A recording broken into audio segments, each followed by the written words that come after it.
Escalator again. Leave it alone. What? Comics. What are you? I'm Batman. TV and movies. Wrestling. Music. We are just getting started! Finally, a podcast about things you actually care about, hosted by a couple of guys who actually care about those things too. What? Did we just become best friends? Yep. Maybe a little too much. Yes, that's awesome. The talented one, Chris Machete. That no-talent ass clown became famous. And Brenton, you know, that guy from your other favorite podcast. I liked it. I was good at it. So grab onto the handrail and don't let go. I'm gonna get a medic! There's a little boy caught the escalator! This is the Kids on the Escalator podcast. Woo! Here's CM and BD. Ladies and gentlemen, please take your seats. The show is about to begin. Hey. I enjoy that intro all the time. Every time. Good job, Lonnie. Nice work. Good job, work Mike, on as well. that. Excellent stuff. And Mike's in there, and he's coming on later. And we got a whole bunch of friends coming on today. Why, Chris? Why? Because it's the extravaganza, man. It's the second annual. It came from the basement. Yay! Last year was a big success. We had things crawl out of the basement and make their way onto the show. And it was a fun day. We had a shit ton of people from the Dean Blundell Network, amongst others, that came on. Now, we have a lot of rock star friends. We had the fellas from, Todd and Brent from Slash's band on. And, of course, they are rehearsing for tons of world domination for 22, so they couldn't make it this year. But we got tons of people coming on to share what came from the basement. There's no shortage of rad people when you throw out the invite to come and talk about some toys. Now, listen, everyone settle in for a minute. We got a monster guest here. My favorite guy on the YouTube, as they call it. As the kids call it. As the kids call it on the YouTube. That's right. Now listen, this guy is my go-to guy. Was my go-to guy when I bought this phone right here, and he'll certainly appreciate the LG V60 I got going on here. But he was the guy that I'm like, this guy speaks to me. He does the tech. He does all the things. Before we get into it came from the basement, we need to talk to a guy that has rad stuff in his main room. Now, he might be in the basement. I'm not sure, but he's got a really great looking show and a lot of cool shit in it. And his name is Juan Carlos Bagnell. He is known as some Gadget Guy, and he is our new friend, and he is on the show. And hey, welcome to the show, my friend. What's going on, buddy? That is like the best intro ever. Thank you. I'm all about that intro. I'm gonna just have to hire you two guys around to be like my Flava Flavs. You be my hype. I love it. Chris That's loves awesome. having a clock around his neck every single time. Welcome to the show, Listen, buddy. man, welcome to it. We've been trying to get you on for a little while. You did my other show, which was awesome, and as I mentioned, you've got this great YouTube space that breaks down some tech, and you go live Mondays. You were probably you do all this great stuff on there. But it is the Christmas season. You've reviewed a shit ton of stuff this year. Yeah. Why don't you introduce yourself on top of the intro that we gave you, and then we'll dive in. Sure. Yeah, buddy. Yeah, I'll keep it short and sweet because I'm very long-winded and we'll go off on tangents and get all sidetracked and stuff talking about the stuff I like to talk about. My name is Juan Bagnell. I review gadgets, and the main idea is to try and get people to do more with the money that they spend on consumer electronics, and to try and have a little bit more fun with this stuff. Is we're also 2 years into craziness and world calamity, so hopefully we can still find some of that cool gear and some of those fun things to do, and gaming and PC building and tips and tricks and tutorials and all that jazz. So that's kind of my spiel right now. It's a fun gig, and I like the people. I like the little nerd crew of geeks at the lunchroom table. Nice. We're kind of just that little lunch table. We all just get to nerd out over our pocket computers and stuff. Man, it's when I was trying to get a new phone and all the rest of it, because there's so many of these, there was just something about your production and the way you popped out there. Everything's in HD, and I'm like, that's what you want. You don't want a guy, reviewing stuff that's basically like through a megaphone and it's glitching and it's crazy. Like remember the first. So this is funny. So I was like, the first time I had Juan on my show, I was like, all right, here we go. I'm stoked about this. Is going to be great. And then my mic didn't work. Oh my gosh. Yeah. So I'm listening back to it. I'm like, well, Juan's wasn't working that well and mine wasn't. And I'm like, It's what, but we're doing it live. It's the gig. It's exactly what happened. I'm going wireless. Like you guys said, pull stuff out from the basement, and I've been keeping a pretty decent collection up on the bookshelves behind me. So I might actually like try and get up and walk around. We'll see if this works. It could I be noticed total calamity. Oh, no, that's great. I didn't hear everything you said because I was looking behind you and I saw a Max figure back there from the Image Comics. Max. Can you? We're already into it. Look at this. Can I see that? Into it, yeah. Yeah. I like to look at them myself. There you go. Sam Keith's Max. Yeah, that is you, my friend, have excellent taste. This is one of my all-time favorite. The cartoon was great, and the comics are phenomenal. Yeah, the art layout, right? Sam Weinstein. Yeah. So yeah, that's definitely one of the biggies. And it came from that era of like late 90s MTV, existential dread, and we were all feeling the feels of grunge rock and alternative. And that comic just came and just blindsided me. It's one of the few, like, especially from that era, just as I was starting college, that I kept the entire run of. And just the art style is just so like big, scary Hulk, but then the story is just so like intimate and tender, and kind of that clashing idea of art versus action versus storytelling. I just like rocked my world. Like you there are all those like little media properties that kind of tilt your worldview 2 degrees. And the Max was absolutely. I know for like the MTV tunes, the Head was more popular. I was going to mention that. I was my friends. Because that's the Generation X cartoons, right? Our generation. Yes. It's what absolutely. it is. And when I'm drawing at home, I'm a comic book artist, and when I'm drawing at home, I just get on the YouTube, man, and I'll put on like seasons of that stuff, and just go. I'm kind of watching, kind of not, right? Hell yeah. But the cool thing, and the Max. The cool thing I liked about the Max comic book, and they portrayed it in the show, was that they could tell a story with just like with 2 panels, basically. Yes. But it told many pages. It seemed in that one one panel or page. His artwork was fantastic and very dark. He had like to take the curls off of hair and stuff. And I have some work he did on Wolverine, and he's got tatters all over the place in the claws. Oh yeah, great stuff. Hey, is that a classic Transformer behind you as well? I've got a few, yeah. So I've got some of the reissues. Transformers are kind of like my fidget spinners, like I need to occupy some tactile kind of. So Transformers are great because you just sit there and you transform and untransform and transform and untransform. So I've got some of the reissues, the encore editions of Soundwave, Trax, and Starscream. Yeah. And then I've got a couple of Optimus Primes. And so he's in pretty good condition. Beauty. Is that an original one or is that a remake as well? No, it's one of the later rebuilds and reissues. I'm still trying to track down one that won't cost me like my monthly mortgage. I know, right? I love the one with the tape there, though. That Soundwave's great because I had that when I was a kid. And you pop the tape out, and the tape turns into the little bird. It's so cool. This one's one of my favorites. He's the fully articulated Soundwave. Oh, wow. That like has like all the joints and like the replaceable hands, and he's got Megatron as like an actual gun. And they have different sized tapes. So like your Laserbeak. Actually has like articulated wings and like a head that can move around and feet that can move around a lot more.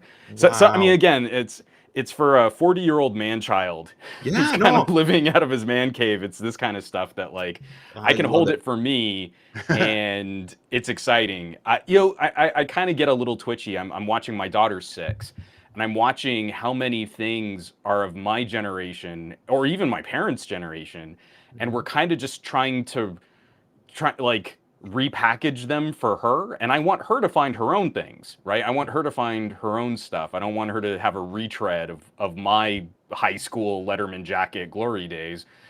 So these kinds of things help me just be the nostalgic nerd that I am, and then hopefully she can go find her own stuff. So she doesn't get to play with daddy's toys. They're no. Well, no, you got to keep, because you want to keep them in good condition. Especially if you're going to take them out of the box and stuff, you don't want the pieces of them everywhere as well. Do you remember the Shogun Warriors? I was not super into Shogun Warriors. How about Micronauts? That wasn't really my jam. No, how about Micronauts? Do you remember those? Micronauts were fun. Yeah. I went through a brief, like, again, I kind of had a hard time where the collection started getting too crazy. Like the every kid goes through like a Hot Wheels phase, right? Yeah. But trying to have a curated collection of Hot Wheels is just impossible. There, so many different cars, so many different packages, so many different things, and so I always kind of gravitated towards something that felt a little bit more constrained or limited. And you like I used to be really I've got them in a storage unit still, but like the Star Trek The Next Generation figures.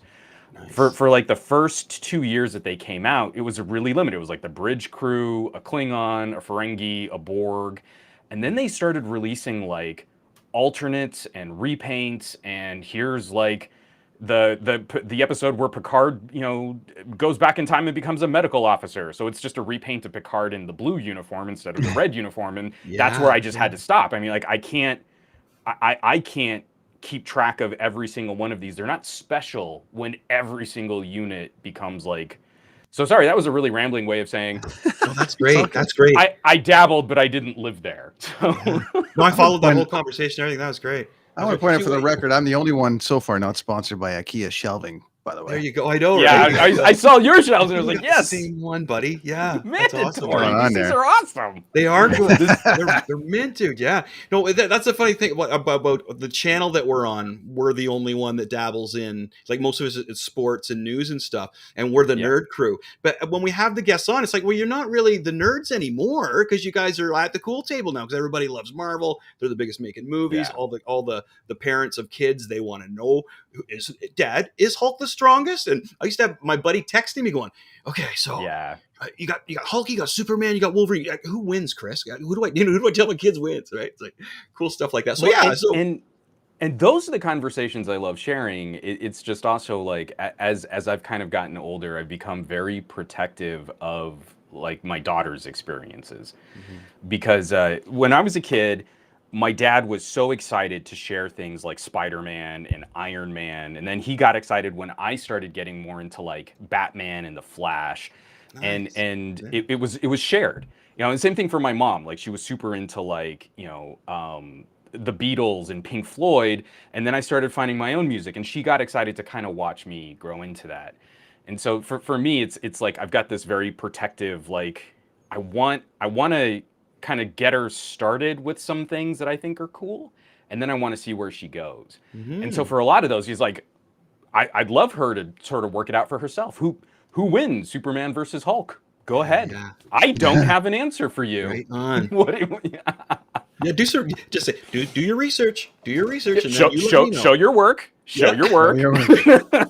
I love it. Juan, you're getting some good audio. So on the Gadget side, you're going wireless. So do you want to show off a few gadgets as we go through here before we break out more retro toys from your world? What are you pimping there? For sure. What are you feeling? So I mean, we kind of built like the little kernels of our relationship talking about like wireless mics and stuff. So this I'm on the Rode Wireless Go. And this is like a little portable recording pack that's wireless, and it just connects to like whatever PC or phone that you want to use with it. I think they've designed it so that you would want to use it with like a clip-on lavalier mic, but I like this little magnetic system that they've got, so it looks like the communicator badge from Star Trek. It's this like little box lump that's just sitting on my chest right now. And then I'm just using some true wireless earbuds so that I can kind of reference and I can hear you guys, but I don't have to stay like tethered. Yeah, right. It sounds good. The audio is great. Setup. This is a great promotion for them because these came out. This is the Rode Wireless Go 2. They came out, I think, early this year or late last year. They have completely rocked my production. I used to find all these different like solutions. Like if I'm sitting at the desk, I'm going to use this mic. If I'm outside, I'm going to use this mic. If I'm kind of in a busy convention show, which hasn't happened for 2 years, I'm going to use these mics. And this is so fast to set up, get going, connect to whatever you need. And then it also has on-device storage. So right now it's recording a backup of my audio locally. So if anything happens to your wireless, like, because, you know, a lot of signal can get interfered with, these are very consumery products. They're not super expensive, but you can rely on them just a little bit more. So many of my videos, I don't even turn on another system. I just clip this directly to me, turn on just the transmitter, and I won't even turn on the receiver, and the transmitter will record on its own. It stores it all locally, and then I can dump that to whatever I'm going to edit on afterwards. The combo pack, where it's 2 channels and it's 2 mics and a receiver, so it's a 2-channel system. It's $300, but this is like the best $300 I think you can spend in prosumer audio right now.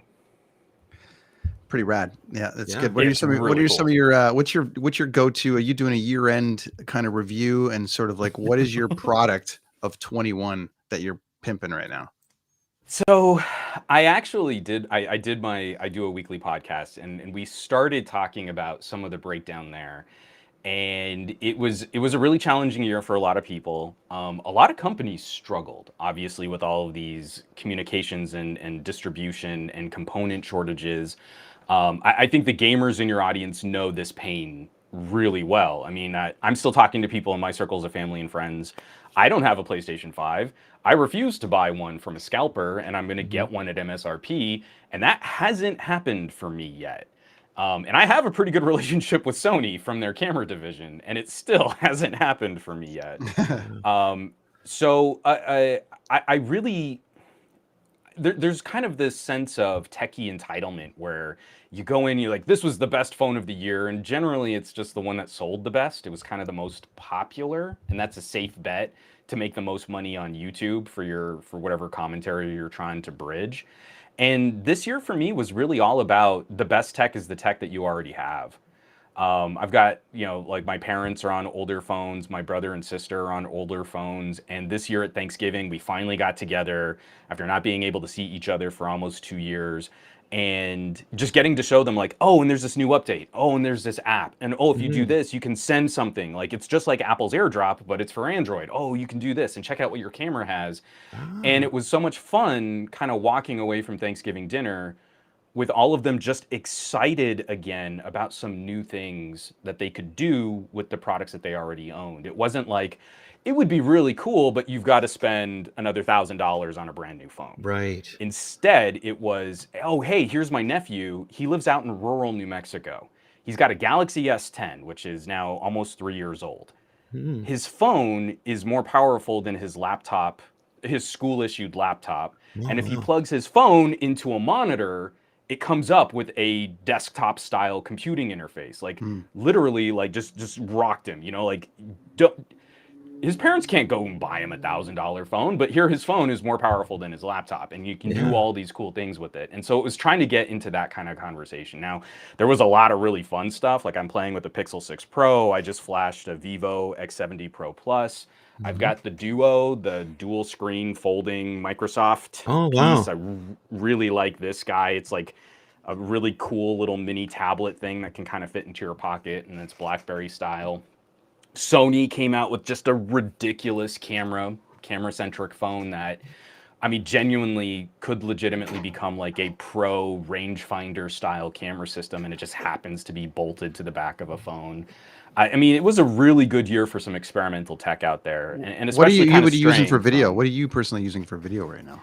Because the Vivo is kind of my jam. And it's a phone that you can only really import it here in the United States. It doesn't handle 5G very well. The network and the band support, it's got limited support for T-Mobile's 5G. But it's just a ridiculous camera, series of cameras that are kind of, again, bolted to the back of what would normally be a regular phone. Heavy on a Zeiss branding partnership, excellent color reproduction. Some of the best raw images I've ever played with. So if you like to edit your photos after the fact, this gives Apple's ProRAW a run for its money. Excellent video controls, pretty good microphones. I mean, just top to bottom, it's a phenomenal performer. Great one, because now I've got to, you know, I spent a lot of time on your reviews for this V60 and changed my life on the V60. Now you're telling me to get something else. No, I'm not. I'm not telling you. So I just did a road trip, and I took, you know, like, again, I every vacation becomes a working vacation because you want to like field test, right? You know, like we're hitting the road, we're driving through the Southwest. This is an opportunity I took 5 phones with me, and just to kind of see like, would this be able to replace a laptop? Would this be able to replace a camera? And one of the devices that, carried all my work, helped me replace a laptop, did heavy lifting, compute style work, was my V50. So like even the year before your V60. And it really drives home the idea that like you have to go out of your way to like run these things hard. We've been grossly overbuying, I should say. We've been grossly overbuying compute power. It's like, think about it. Every 2 years, you buy a whole new computer and you cram it into a shape in your pocket. Those apps that developers are working on, they don't want to leave people behind. So app developers are looking at the majority of the audience that are on much lower power hardware the world over, like mid-ranger and entry-level phones. They still want revenue from those people too. So none of this software is really taxing these like super premium workhorse expensive gadgets. Like we're not getting there yet. So I'm out there in the field shooting 4K video, editing and rendering from the phone, using it as a desktop, using it as a laptop, plugging it into monitors, plugging it into external storage, hooking up audio gear so that I can record with it if it's wireless mics, if it's cabled mics. And the 2-year-old phone was hanging in there just as well as the brand new phones. Wow. So your V60, I would say there's not really anything that's replaced it yet. No, like I'm it's running. Still, I'm running with it, man. I'm running a tank. I'm using and it for everything. And the same thing would go for like a Galaxy Note owner, a Galaxy S20, not an S21, but a Galaxy S20 owner. If you're on an iPhone 11, you still have a monster phone in your pocket. I mean, all of these things are there's so much headroom and so much room to grow that unless you are really pushing this device to its limits, maybe just hang with it for another year. Maybe get a little bit more bang for your buck. And Chris, I think a lot of people are going to be happy with that. Yeah, that's Chris, good advice. That's really good advice. Oh, I got I think my wife got me a Google phone. But I don't use my phone for much stuff, really. You know what I mean? I'm not much. There's a lot of things that I don't know how to do on my phone. I have my laptop. I work at home, too, so I always have the laptop with me. Yeah. But yeah, I got a Google phone. I don't know much about it, but I don't do too much with it anyway. See, I've been a big fan of the Pixels for keeping a really streamlined, straight to the point. If you're going to use Gmail and Google Maps and other Google services, and you've got a great little camera. I mean, like, there's nothing that's really holding that phone back.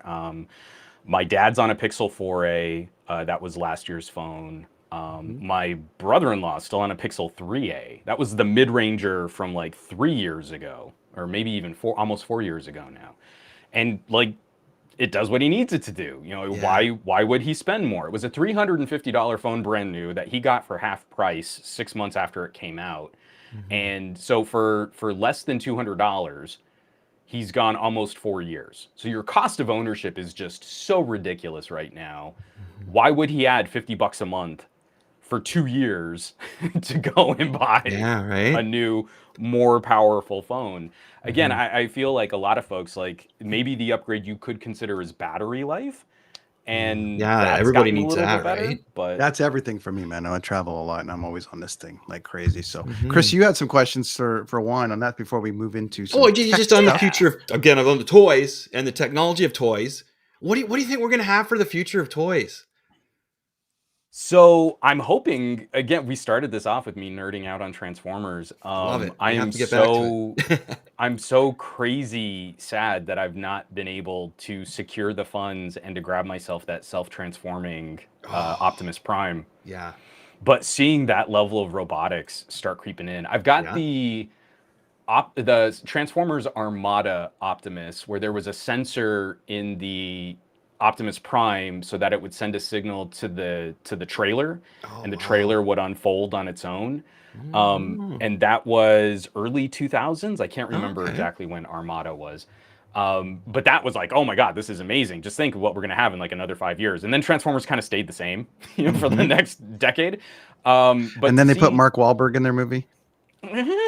I just like to pretend that the movies never really happened, because you talk about things that take warm, fuzzy, nostalgic childhood memories, and then just turn them into cynical, almost parodies of what they were meant to represent, with the exception of Bumblebee. Mm-hmm. Which is great. Bumblebee is very good, and my daughter flipping loves it, and now Nice. she's got a whole collection of yellow Volkswagen Beetles. So she's got like a little matchbox. She's got a medium size. I found my she got me an actual Bumblebee for my birthday. Cool. Nice. So she found one of the reissues. This was hilariously expensive. Wow, it looks like a just, penny little piece of racer. plastic. But it's built on, again, it's a reissue of kind of the original to scale Bumblebee. It was supposed to kind of line up with Optimus. That's the only movie that's worth watching as far as I'm concerned. Yeah.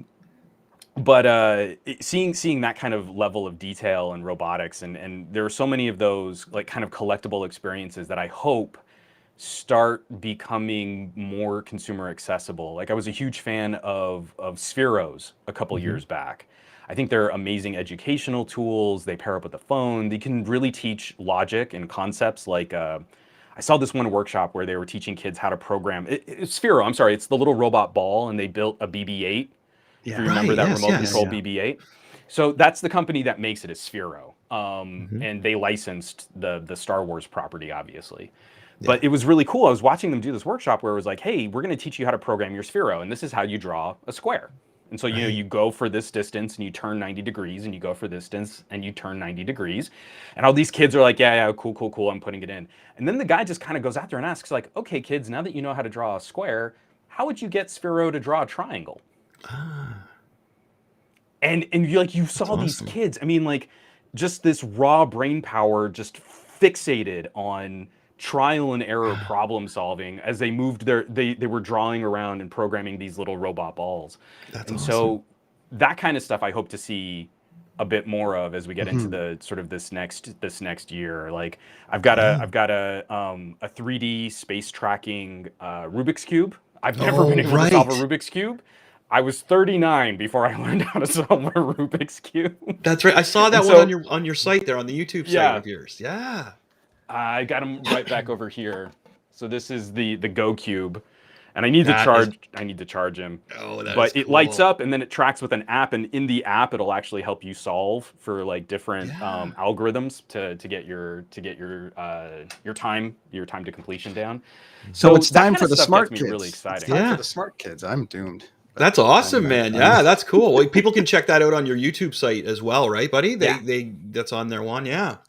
Now, my time hasn't gotten much better. I think I'm still I'm just over a minute 45. But at the time I first learned how to solve a Rubik's Cube with the Go Cube got me down to 2 minutes. Right. And so I was like, I feel like a functional adult now. Sweet. So I want to bring in our first guest for 1 second here. We got as we're going into, because you're on cars and you're talking about Transformers and you're talking about all this kind of stuff. So it kind of just segues perfectly into It Came from the Basement, season 2, first guest, brand new podcast starting. This is Tara Graves. Hey, Tara. Hi, Tara. How are you? Hey, guys. Good. Can you hear me okay? We can hear you. Yeah, that's good. Welcome to it. We're going to hey. You've got maybe Juan can help you with your tech there, but anyway, we can hear you, no problem.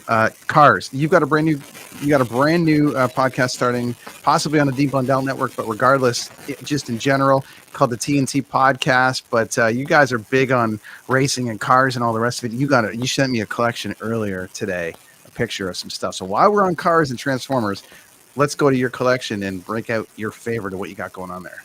Okay.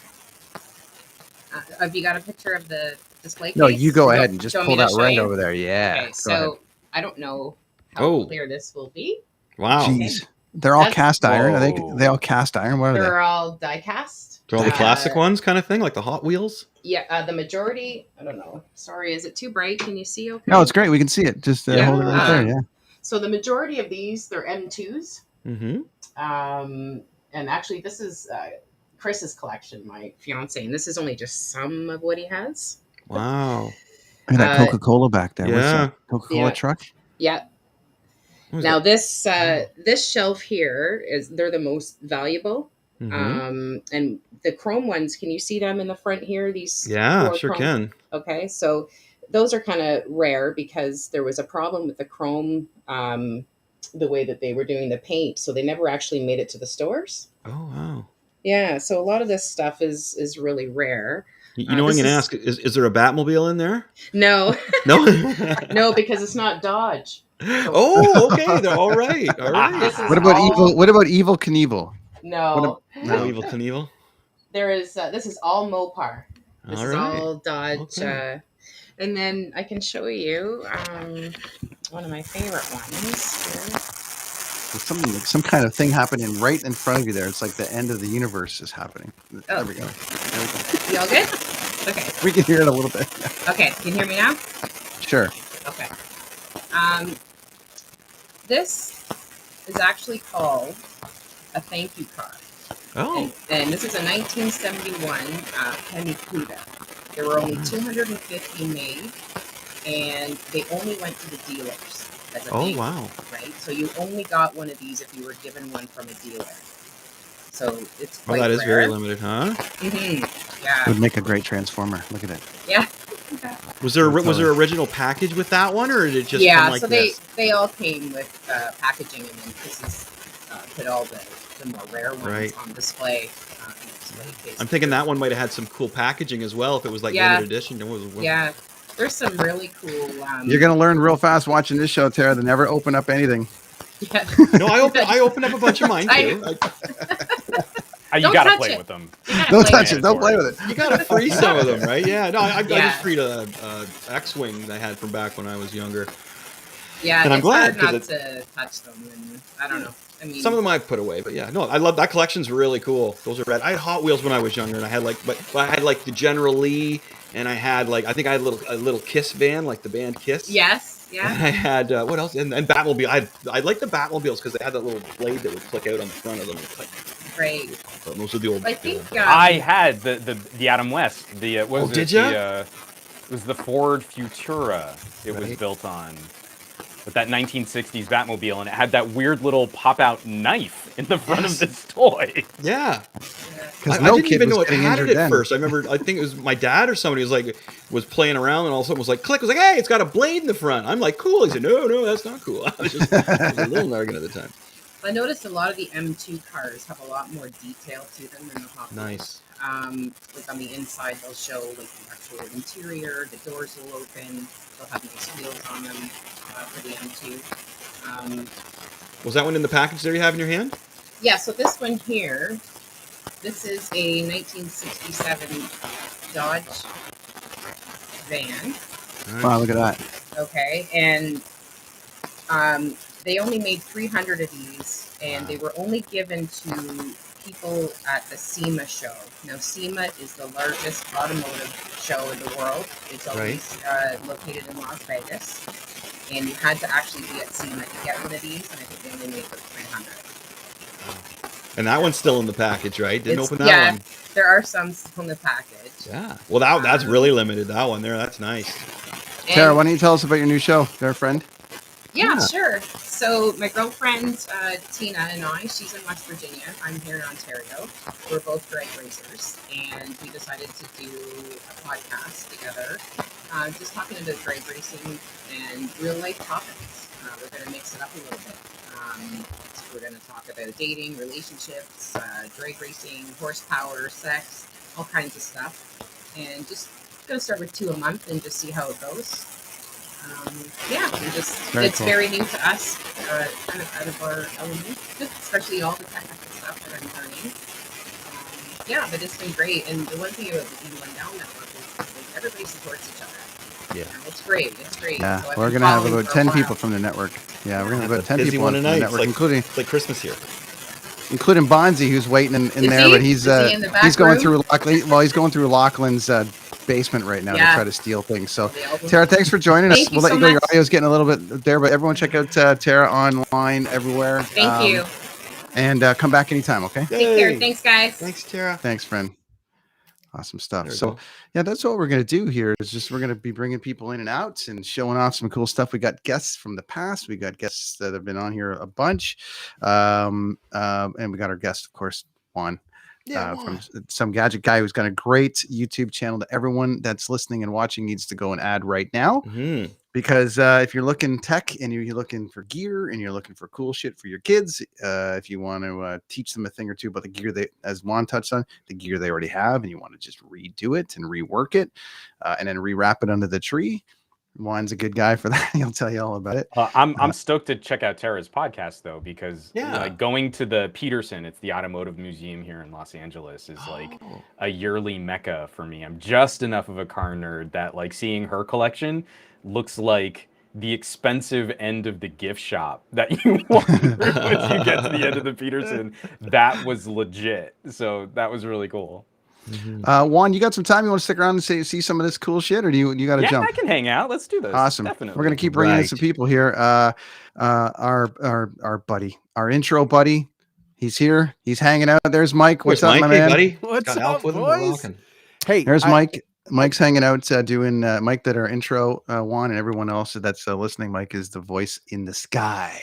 Yeah. So and he's also on everything and on everyone's TV. So what's happening, buddy? What are you doing? Well, I was listening to you guys earlier, and Chris, I dug through and I found this. Oh, Shogun Warriors 1. Nice, dude. It's the diamond variant. Oh, nice. They're both diamond variants. Do you see those diamonds at the top? Okay, yeah. That means that's the diamond. They call those a diamond variant. So that's like a variant cover nowadays. That is sweet. Oh, okay. Well, there you go. Worth some money. I heard you guys talking about it, and I thought I remember having these, so I dug through, and I also found this while I was looking. There you go, nice, little Captain Canuck for you. So, damn. Thanks for having me. Like Juan, that microphone, that lav mic, or that's pretty effing cool.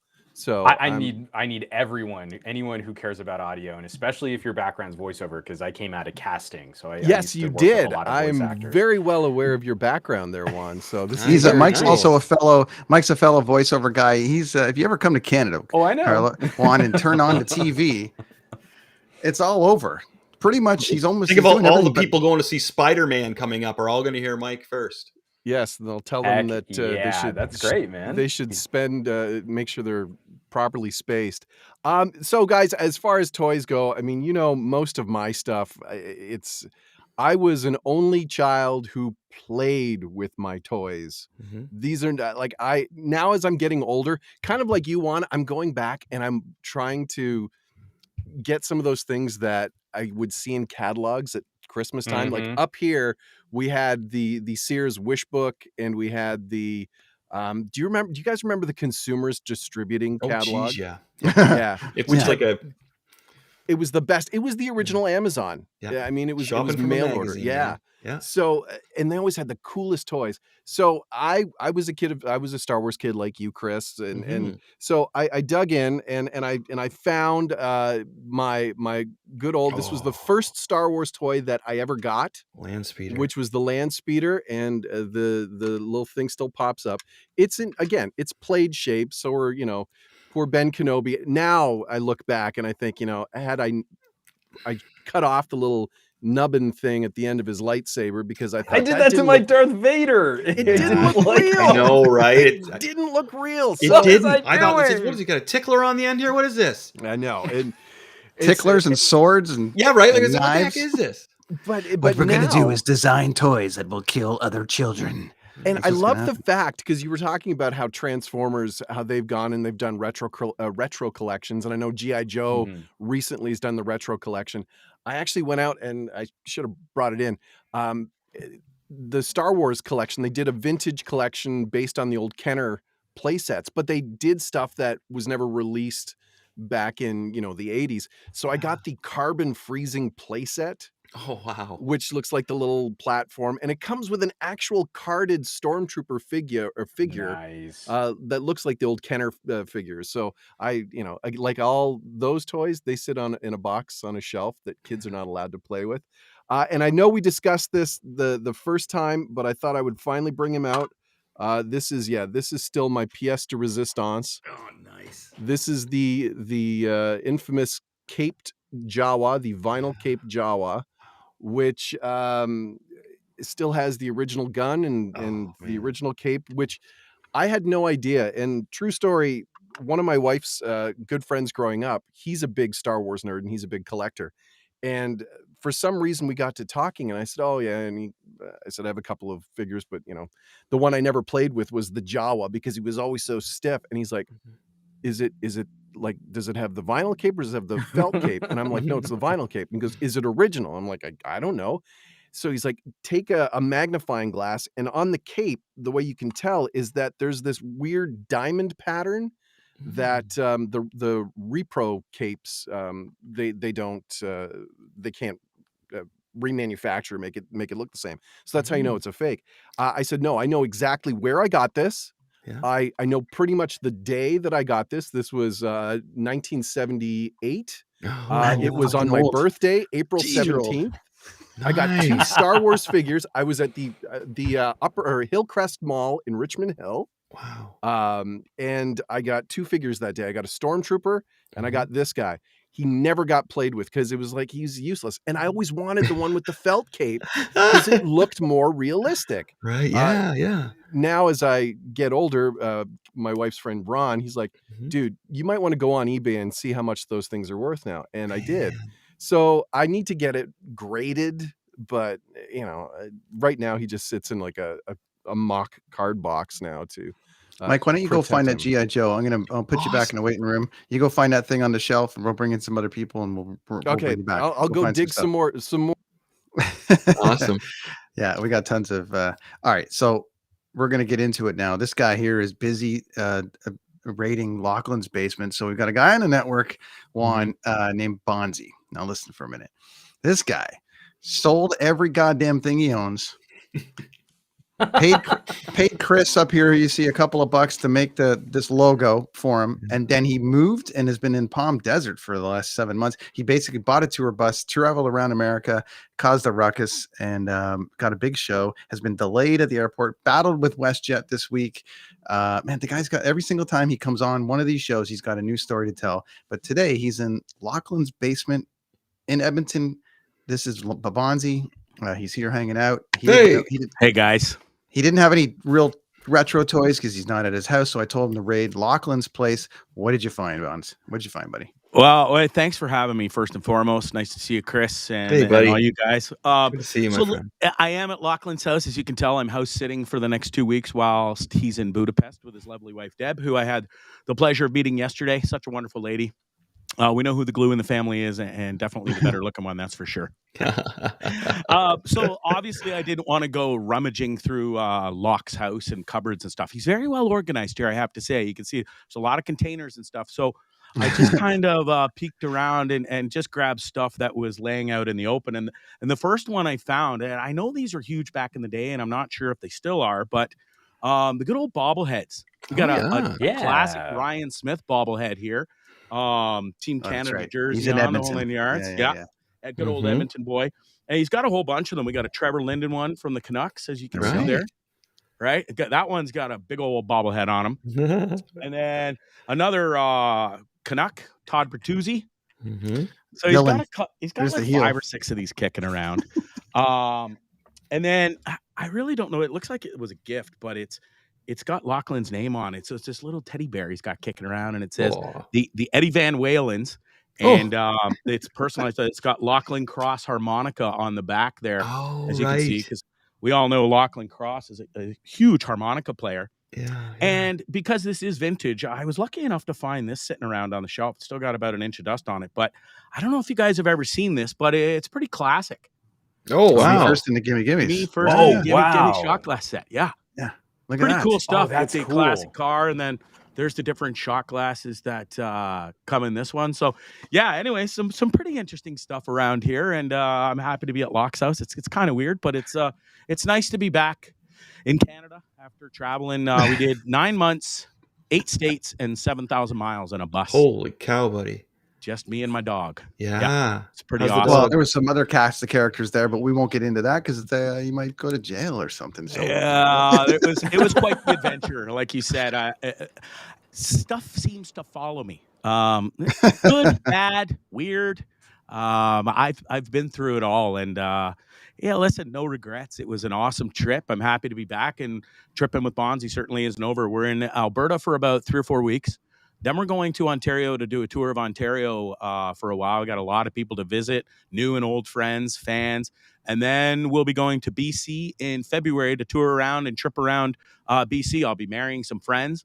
Also going to go skiing with Mercedes Nickel from the network, four-time Olympian. And then it looks like possibly off to Guatemala for a week. I've got a free trip there. And then good coffee, buddy. Yeah, and then down to Nicaragua for a week or two to kind of round out the winter. So lots of tripping with Bonzi to come just because we got no bus now. The tripping will continue. And Chris, we're going to have to talk about taking the bus out and putting in something else. You got it, buddy. Drop us a line. That sounds now, how much do we got to pay you? Well, how much do we got to pay you to rearrange all of Lachlan's CDs and then open up that Me First and the Gimme Gimme and take about 4 shots out of it and then put it back and see? And he'll be like, he'll get home 2 weeks later and be going, "Fuck it, Bonzi, what'd you do?" $1,000. Bonzi's actually. We can fundraise that. That's cake. Yeah, let's do it. I'll rearrange those CDs and have some shots out of the shot glass set. His door knocker. Did you find his door knocker? I don't know. It's not. I had it on the wall. I can see the nail right above, but I haven't seen the balls, or I would have shown them. Now, listen, you're coming up next on the network, so we'll let you go so you can get ready for that show and all the rest of it. But thanks for coming on. You got to find his beer fridge too. Oh, yeah. I found that already. Oh, good. Thanks for having me, guys. Thanks, buddy. Have a good show tonight. Thank you so much for having me. Bonzi's on next. Bonzi's on next. Yeah, awesome stuff. Juan, what do you got on that back shelf that you absolutely love for toys there, buddy? Oh, I got all kinds of things. So talking diecast, I have my still packaged Starship Enterprise, the Galoob. So this one's still in the packaging. The packaging is in terrible condition, but the Enterprise is looking real good. It's mint in there. One where, yeah, it's mint in here on the rest of it. No, right. And you can also see like my buddy got me the blueprints. That's the blueprints for the USS Excelsior. That's actually the actual patent filing for one of the toys that came from Star Trek 3. Oh, dude, and then for bobbleheads, I don't have a bunch of them out, but I have a whole collection Fallout of like, guy, right? Yeah, I've got my little Pip Boy.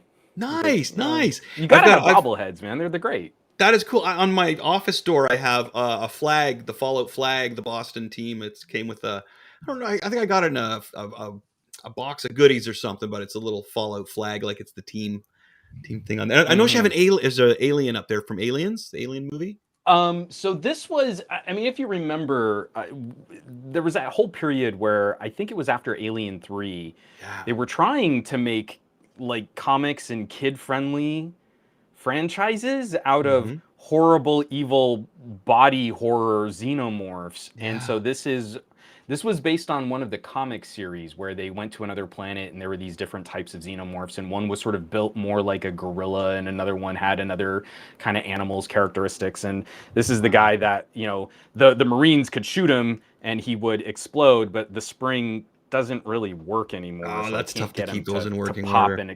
explode. But he's my detail photography subject. So he's like all dark and patterned and stuff. So if your phone camera can take a good picture of a xenomorph, then it's probably a pretty good camera. And then other than that, it's like, oh, I just dropped him on the floor. After that, it's my hilarious collection of Lego Iron Man armors. We can save that for. You know. We'll come back to it. Daryl. All right, this is our good buddy Daryl, who's always loaded with good stuff. What's happening, buddy? How's it going? Thanks for asking me on this. I know a little last minute, and I'm not at home, like home in Edmonton, where all my stuff's in storage at my mom's, but I try to grab stuff, and it might be a bit more rock and roll a little bit, if that's okay. If it came from the basement, it counts, bud. But I did find some comics and just thinking like, you know. Oh, there's some classic. Oh, look at that. Morbius in there too. Since that's coming out. And also, if you notice, like Enter Moon Knight. That's an oldie with Moon Knight, buddy. Whoa, that's a good one. And I know you're a DC fan, so I brought out my number one. What Titans. a guy. That's some good George Perez work there, man. That's the George Perez artwork on the Teen Titan stuff's fantastic. Now, Chris, didn't you tell me Moon Knight's is the Marvel version of Batman, right? Yeah, basically, he's like the rich superhero. You know what I mean? Yeah, and it's going to be out. I think is it in the next 2 months? I believe so. Disney? Yeah. So that's why I thought those were at least relevant because they're coming out. And then so at Indie Week we were sponsored by Jack Daniels for like 8 years, and they had this black bottle anniversary come out, and just recently I looked it up, and like this is selling for about $500 online. Really? In some cases. So I'm going to hold on to this and see if that goes up a little bit. That's nice. And then I got a couple more things, if that's okay. Yeah, of course. So good. I don't know if you know the band, the industrial band Ministry, but I was a huge fan, and I became friends with Martin Atkins, who was the drummer on there's one tour that was sort of like infamous in the scene called the Cage Tour. And if you look it up, I believe it's the video, in case you didn't feel like showing up, where they would put a cage literally at the front of the stage, and it was like fire going off and all this stuff. So when I became friends with Martin Atkins, and he actually gave me a piece of the cage that he's got tagged. And oh my God, look at that. Yeah, so that's a picture. Whoops, there's a picture of. Yeah, there you go. What it looked like. So that's pretty cool. Really for me, being a fan, I thought that was pretty awesome. Yeah. And then this is kind of out left field, but my stepfather ran a food company in Edmonton called INS Foods, and McDonald's went to them. And I don't know if you remember, this is going way back where this is the dumbest thing, but the lettuce on the Big Macs were little tiny squares. Yeah. They'd actually contacted my stepfather for his company to make the machine to cut the lettuce into little squares for Big Macs. So when McDonald's opened in Russia, he was invited, and he brought me back 2 official pins of the official opening of McDonald's in Russia. Wow, those are mint too, huh? Yeah, so I thought that was kind of cool because there's not many of those, and no, that's super unique. That need to find a man who has original McDonald's cut. Yeah, we was. It's kind of neat. It's kind of neat. There's people that binge buy that stuff, like Pepsi, Coke, McDonald's. Like they love that stuff. Yeah. Well, and just like we used to have this whole like collectible culture of like pins and buttons and things that we don't really do the same way today. And in that like 60s to 80s. Like, oh, I went to this balloon fiesta and like, oh, it's got this special pin. And like, yeah, they make new buttons now, but that pin from like 1978 is now worth like $6,000 to the right collector. Right. That kind of stuff is crazy. It's like, it's such a tangible piece of history, and it's this nerdy little collectible at the same time. I had the jean jacket with the square pins of the Motley Crue and Kiss. Oh, I had that big time. Yeah. And those were highly collectibles too.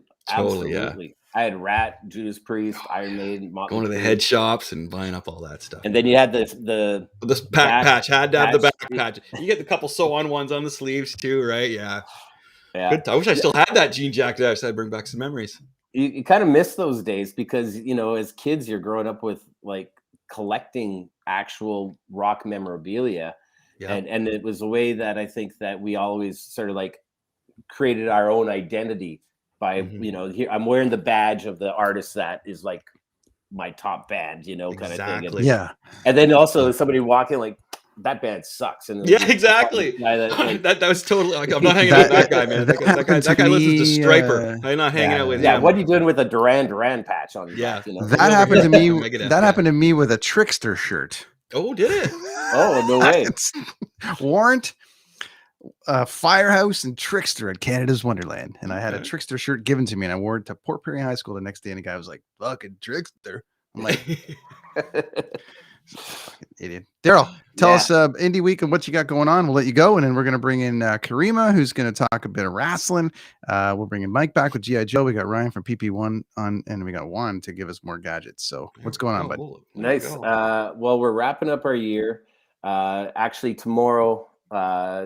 Tuesday, December 14th, 4 p.m. Toronto time. We've got our online holiday Christmas party. Everyone's there, invited, doing very similar, talking stories about what the year was like and what next year is going to look like.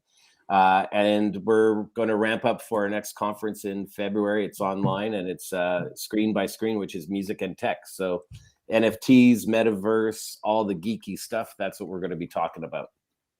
And indieweek.com is where you go for information. Sounds right up Juan's alley too. So maybe Juan, you better tune in there. Check out Juan. Make sure you're going to love his page, Daryl. Yeah. You'll never ever buy anything ever again. Like if you even go to the grocery store, you're like, man, I want to get this. I need to get this steak or this chicken. Juan, what should I? You want the pork. Thanks, Daryl. We'll talk soon, bud. All right. Thanks so much, guys. Always a pleasure talking to you. Have a great time. See you soon. Good to see you, Daryl. Oh, yeah. Nice. And we're going to just roll through the guests. We got them all lined up. Juan, you doing good there, buddy? Yeah, let's do this. All right. Awesome. So, okay. Now, we got to be real careful. I'm going to bring in Karima here. Now, Karima, everyone just hold on for a minute. Karina likes to cause a ruckus, so we're going to bring her in here nice and slow. Gently, that's right. That's right. You can see. That's right.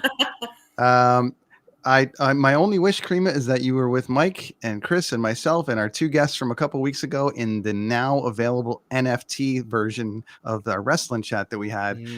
That'll never be heard ever again. Karima, you would have loved it. You would have loved it. It would have been great because we had a lawyer on with us, which was you. He could have helped us through the whole thing. Anyways, we could have saved. We'll get into that on the back end. Karima, welcome to the show. Welcome to It Came from the Basement. This is something that it's our second year. You weren't on it last year, but we're happy to have you this year with it. And this is where we show off some really cool shit. So why don't you tell us what you brought to the table today, my friend?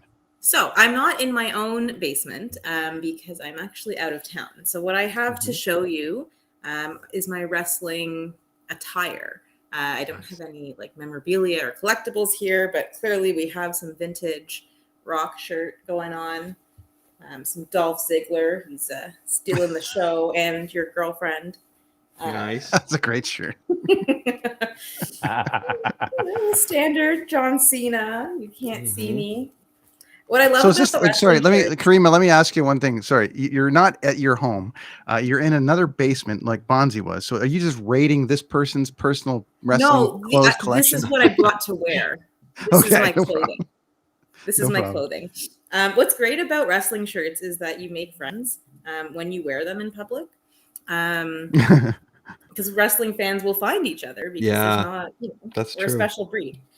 So I got some Kofi Kingston. This was, the problematic years. Back when he had the accent? When he had to pretend to be Jamaican. Weird times. Some Macho Man. There you go. I like that one. Brilliant. This one was the first time I had floor seats. I got this shirt. So it's Usos, but when they were kid friendly. It's like comic book style. Cool. Yeah. And last but not least, what do I have here? Oh no, two more. I have two more for you. Cool. This is a fun one because it's a little bit of old, a little bit of new. It's the Ronda Rousey. What's the Ronda? Oh, I thought it was the original Hot Rod. That's still cool. That's still cool. Yeah, she paid tribute to him. It was pretty awesome. That is cool. That's sharp. He I like that. consented to it, as I understand. So, and that's awesome. I don't know if I saved the best for last. Whatever. It's Seth Rollins, but it's the business Rollins. The jury's out on the best for last. I think I'm always gonna go with a classic Macho Man shirt. Oh, the Macho Man one was my favorite too. I like that. Oh yeah. Awesome. Oh yeah. That gets 3 oh yeahs from us. 3 oh yeahs.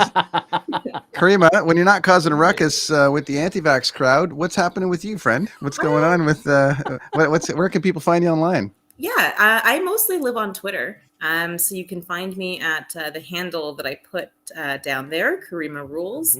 Also kick around on Instagram at Karima Sad. Nothing good on really Facebook or LinkedIn, but you can find me there too. I put out cartoons, political cartoons, and just general commentary on the deplorable state of the world. Yeah, she lives on Twitter, but Twitter's given her a house. That's how active she is on there. It's awesome. And she's raking them over the coals. You know what? They keep rejecting me for verified status, though. So they haven't really accepted me as one of their own yet. Yeah, because you haven't like completely destroyed a movement or anything. So, anyways, thanks for coming on, friend. Yeah, awesome. Thanks for having me. And, This was fun. I'm gonna next time I'll have Karima. toys. Okay, bye. Oh, we're gonna do wrestling. We're gonna do a wrestling chat that won't get us kicked off or Yeah. banned in countries. There's a whole thing there. We have a hard time with our wrestling shows. Either segments get closed off by Vince McMahon, the WWF, or WWE because we've used something of theirs we didn't know we used, or somebody, a wrestler or a somebody associated with the company will say something on the show, and a whole country will get mad at us. But yeah, we have bad luck. But we're gonna try again. We're gonna try again. We want you on for that. So, Karima, thanks. Okay. We'll see you soon, friend. Cheers. Bye. Speaking of angry, Mike's back with his G.I. Joe. Hey, sorry. I love all the other stuff that people have been showing, because now I feel like a flea market because I'm digging through my stuff. The same. It's like, I wish Karima was still here. This is apparently a very rare shirt. Wow. It's tough to see. It's the Edge This Is It tour. Oh, that's like a kiss. Our Road to Success. Sexton Hardcastle, July 1st, 92. Edge, April 11th, 2011. Karima's back. There she is. With his spine on the back. This was apparently this was a internal T-shirt design that was just for the boys and girls. But when I was down in North Carolina the last time, Adam was kind enough. He's like, "Did you get one of these?" And I'm like, "No." And he's like, "Oh, here you go." So nice. it's a very cool shirt that apparently is no longer relevant since he's back. But you got that G.I. Joe. I got the G.I. Yeah. So G.I. Joe. One of the greatest toys ever made. Oh wow. Man, was this awesome? Was now I can't remember what it was. The Striker, F-14. I think it was. Oh yeah. And with Ace in the cockpit. I was a G.I. Joe / Star Wars kid, so I had all and again played with. But this thing kicked so much ass. This, and they used to have it was like a hovercraft, which was fantastic. So the aircraft carrier thing, right?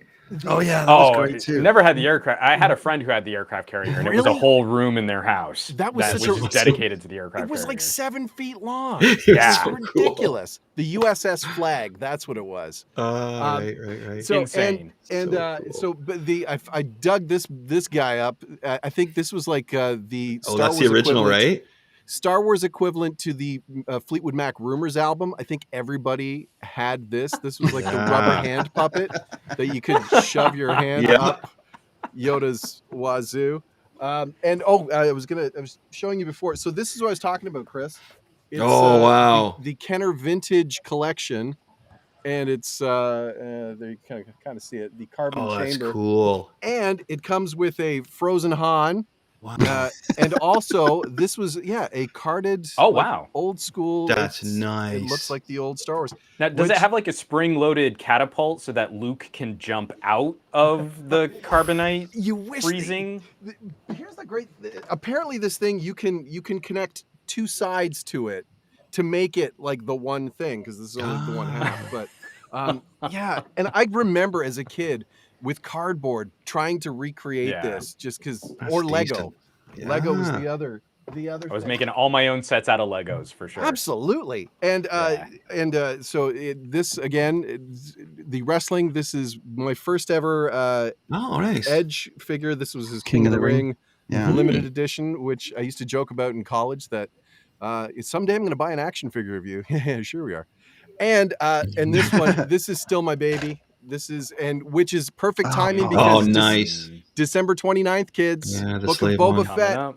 I'm looking forward to the three of us discussing the reviews. The next Star Wars Disney Plus gem, and the trailers so far make it look fantastic. I cannot wait.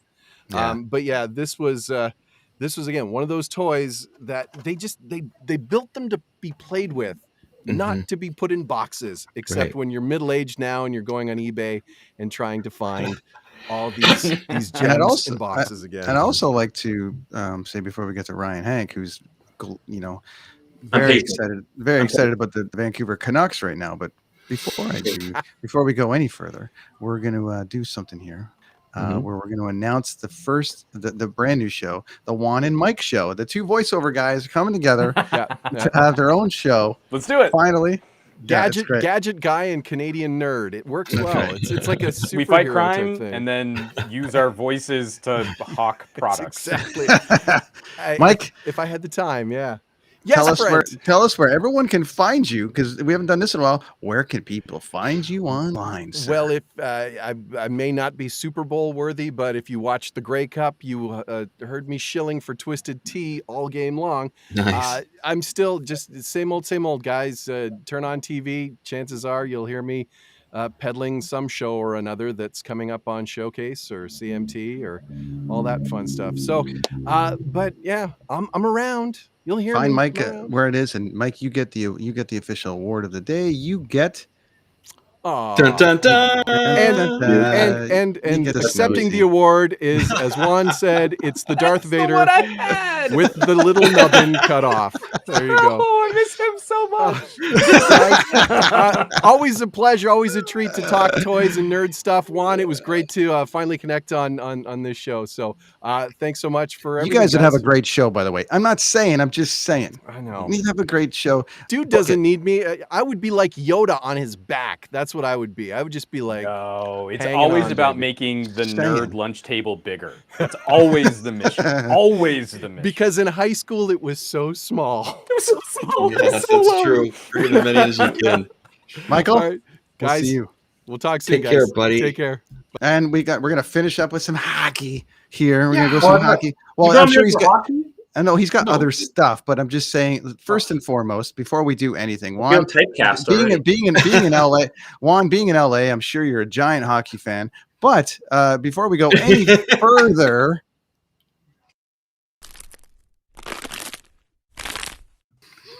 what is giant production, buddy? Oh, you guys must have a massive. The Canucks have won 4 in a row. That's your update. That's been Nerds on Ice. And that's impressive. Like that new chant. Boudreaux is against the new chant. Mm-hmm. Isn't it? As well, he should chant be. for him, Only right? hockey fans that are like non-guitar hockey fans would come up with that, Chris. What was that chant though? I'm just blanking on it. Bruce, there it is. Yeah, Bruce, there it is. Okay, Ryan. Bruce Ryan Hanks here. He's with the PP1 podcast on the Dean Blundell Network. Former neighbor of mine. Always got a golden cool retriever shit. hanging out too. And he's got a dog there, and he's got some cool shit. You are the last guest of the day. What do you got, my friend? What do you got? So I couldn't. I've shown you guys this before. I couldn't find my power glove. I think I put it in the basement. Oh man, you guys have seen that before. I can always bring that rocket. You can. I'm trying to do my thing here. It's so bad. Give me my 5 seconds of fame here. So. And I was at my parents' house yesterday. It was my dad's birthday, so I was rummaging. You brought up, like, it came from the basement. I'm like, well, all my good stuff's in their basement. Nice. So they only live like 5 minutes away. So I'm looking now. I used to have the Proton pack from Ghostbusters, like when it came out. I had the TK or the PKE meter. Again, that was like, I think we finally threw it out because I probably broke it like beyond recognition. But it's funny. So there's a couple things. So everybody's bringing up bobbleheads. I've got Chaz Michaels Blades of Glory bobblehead. Got it with the DVD. Now we're talking hockey, but only for a second. So remember starting lineup? Oh yes. So you know how hard the goalies were to find? Like you could always get players, but you could never find the goalies. Right. So we got an Esposito with the mask. Awesome. Yeah. I mean, it's always about like the little like the pieces, right? It is. Lose. Those are the best parts. So you're right. Like it's like, and I'm gonna bring up like my jam growing up when everyone was playing hockey cards and doing all the hockey stuff. I was into Ninja Turtles and the comics. I have like the first. I probably should have grabbed that. I think I posted it on your guys' Instagram there. Like the number one, the Eastman and Laird, not like the really expensive adult version. Ninja Turtle comic, but I've got my dad bought me. He always bought me 2. So one I could read, and then one I would save and put away. And he did the same thing. That's a good dad. That is a good. That's positive parenting. And it was exactly. And he did that for my sister too. So she has like the first edition Barbie comic with like the credit card and like I'm talking impressive stuff. Wow. So and like the first edition like Little Mermaid and all these things. So he took care of us on the comic book side. But I was massive Ninja Turtles. So I didn't have the Technodrome, but I had the sewer. I had the Turtle Van. I had the Cheapskate. I had, oh my goodness, didn't have the modules that drilled into the center of the earth.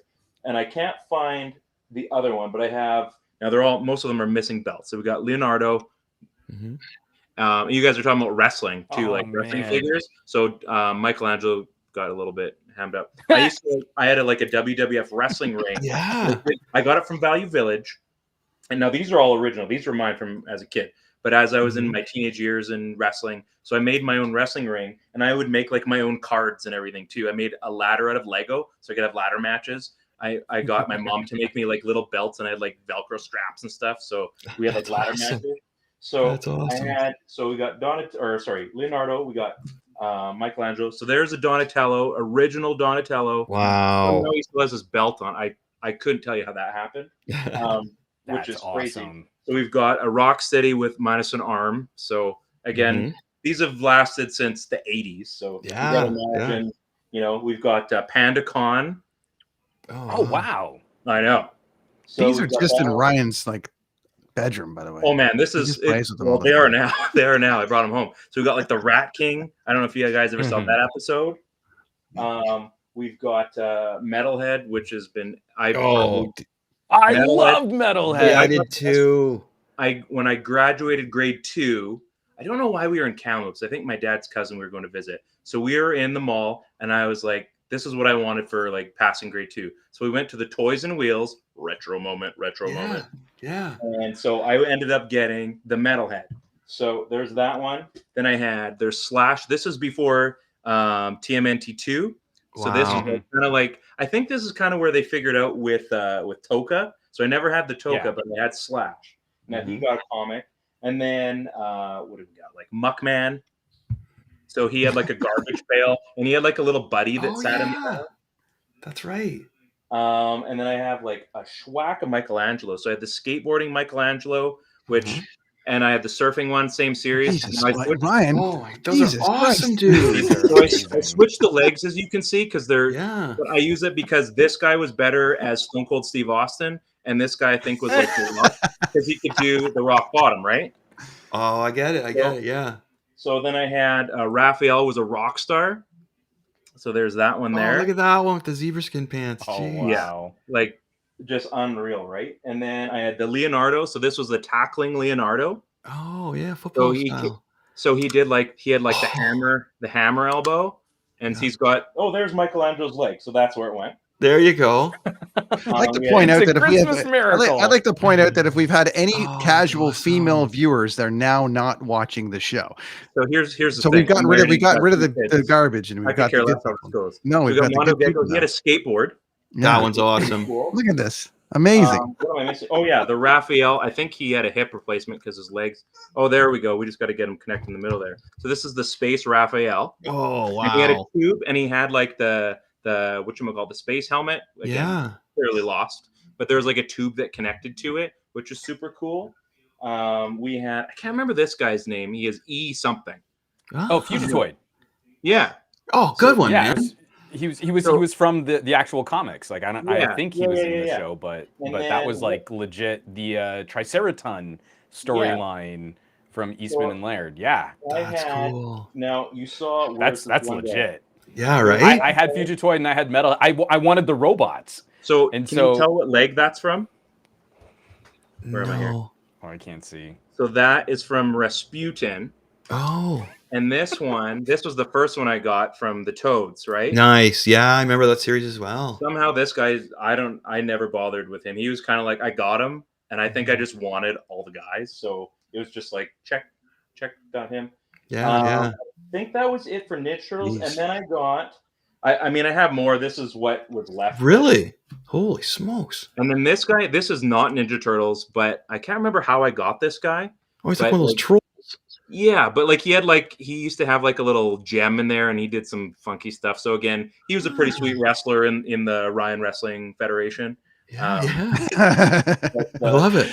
Ryan, did you ever do the mail-in wrestling thing? Anybody on this panel do the thing where it was like you had to write a letter in? They would send you back. They would send you back this sort of like send in your wrestlers' height, weight, finishing move, blah blah blah, and they would put out a newsletter, and it was like the first foray into fantasy booking that I had ever done, where I'd send in and my guy's name was Stud, and then you'd get the newsletter back 5 weeks later, and it's like, Stud arrives to the something network, and Stud just won the title, and you're just like I'm running around the house, man. I'm like, it's like a fantasy hockey, but fantasy. I wrote for the Offspring. That's about it, and I got some postcards, and that was pretty cool. I just figured, like, oh, they know me. This is so awesome.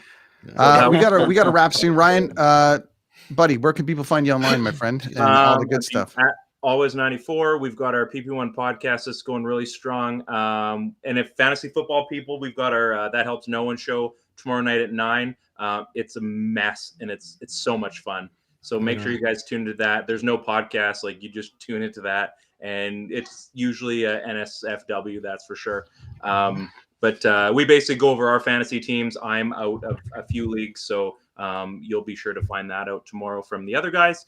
And that's pretty much it. The hockey show, just hanging out with you guys occasionally is always good. Obviously, anytime it's Ninja Turtles, like sign me up monthly. Nice. I'll be there. Sounds like a show for January, Chris. Oh, dude, you kidding me? Yeah. Turtles and I'll geek out hard for that, for sure. Ryan? See, I got a stack of them, and I got a bunch of the video games. They had some great NES games. Not to get us off on it. I know we got to end here, but sorry, but some of the NES original Nintendo games were great.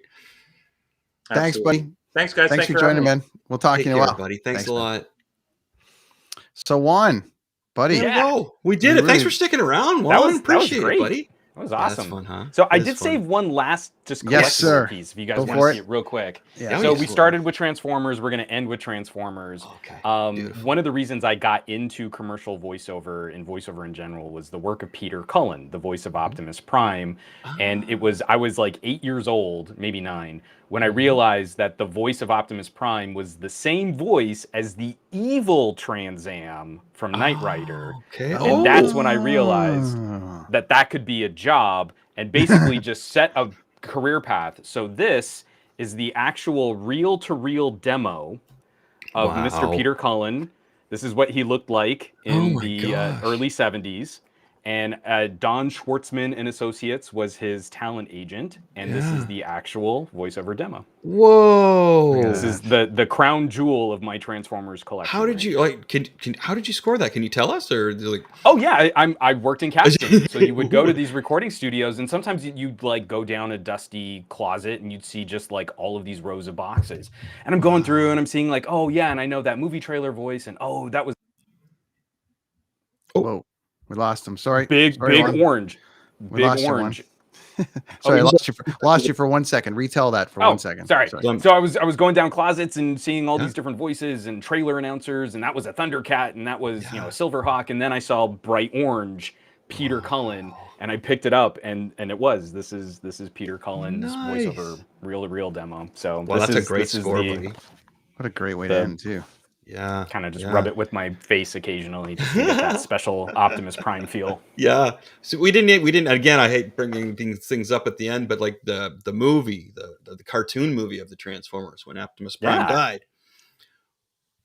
I remember being a kid, just being like, "Wait a minute!" And again, it was who was it? Last recorded film role by Orson Welles, the voice of Unicron, which I've got the Armada Unicron up at the top of my bookcase right there. Yeah. Leonard Nimoy is Galvatron, flipping phenomenal. Had the Micro Machines guy, I can't remember, Machida as Blur. Just like that cast is actually kind of remarkable for a wacky, 90-minute kids toy commercial. Yeah, great. Well, we'll have to have you back for an all Transformers chat, and it looks like we have an all Ninja Turtles chat. Sure. You just come on anytime you want, but it's all good. No problem. I'm totally down. I mean, this stuff is really fun, guys. I was going back through and I was listening to a couple of episodes, and I was like, oh, I missed the Man of Steel conversation. I definitely would have jumped in on that. Oh yeah, you should keep on. You can always jump in here, man. We're always just send a message and be like, "You assholes, I need to weigh in right now. Get in, right now." I have thoughts. Yeah. It's awesome. Like, but so many people are like that. It's cool because we'll get musicians on here, right? And they'll be like, "Oh, so you want to talk about the album?" And it's like, actually, how was your toy collection? Like, seriously? Because I've got, and they're bringing up, the last guys were the Evel Knievel stuff from the 70s, right? And the one that was really cool. I think Brent had a coat, didn't he?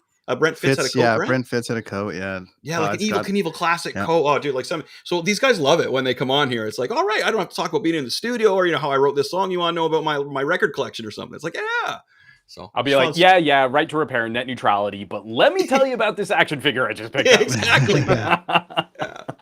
Juan, point everybody in the right direction as to where they can find you. I encourage everybody listening, watching, everything, go and add Juan to your life. If not for the fact super easy. If you look up Some Gadget Guy around the web, on the Twitters, on the Instagrams, my home site, somegadgetguy.com. If you search for Some Gadget Guy on YouTube, you'll find me there, but it's technically youtube.com/Juan Bagnell. But I'm around.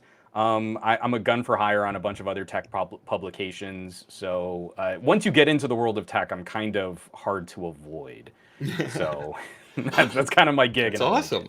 We appreciate you coming on and making the time today and sticking around for our second annual. This is the second annual, buddy. It's second time we've done it. It came from the basement, season 2, and all the rest of it. And I think we only do this for a handful of guests, but I got to tell you, Chris, Chris does make comic books. Oh yeah, there we go. This is Chris's comic book, and we like number 2. We like to animate our guests, so I believe you've moved to animate status. So I think we got to get you an animated one. There we go. Okay. It'll be a Transformer style too, man. It's gonna look pretty cool. That's awesome. Yeah. Thanks, buddy. Absolutely. Come back anytime. It was really man. nice to meet you, my friend. Sure. Really nice to meet you. Yeah, really great to hang out and chat, guys. This was a lot of fun. Thanks, dude. Come back anytime, man. You bet. Take care, buddy. That was a good show. Wow. Oh yeah, what a great cast of characters we had on today. Juan, thank you so much for your time. As I said, Gadget Guy, Some Gadget Guy, go check it out. I mean, I absolutely. And here's the thing that I want to point out, and I got to go because I got to take my daughter to physio. But one of the things is the internet and the power of the internet. Like, when we were coming through like the 80s and 90s and before the internet, everyone was sort of like mysterious. And Juan has a show, and I just reached out to him and was like, man, I'm trying to get the V60. What do you think? And he got back to me with a big, long, he was really helpful, and then came on my show. And then just, the access that he gave, he's got a giant YouTube channel. He's got he is the go-to tech guy on almost everything. Yeah.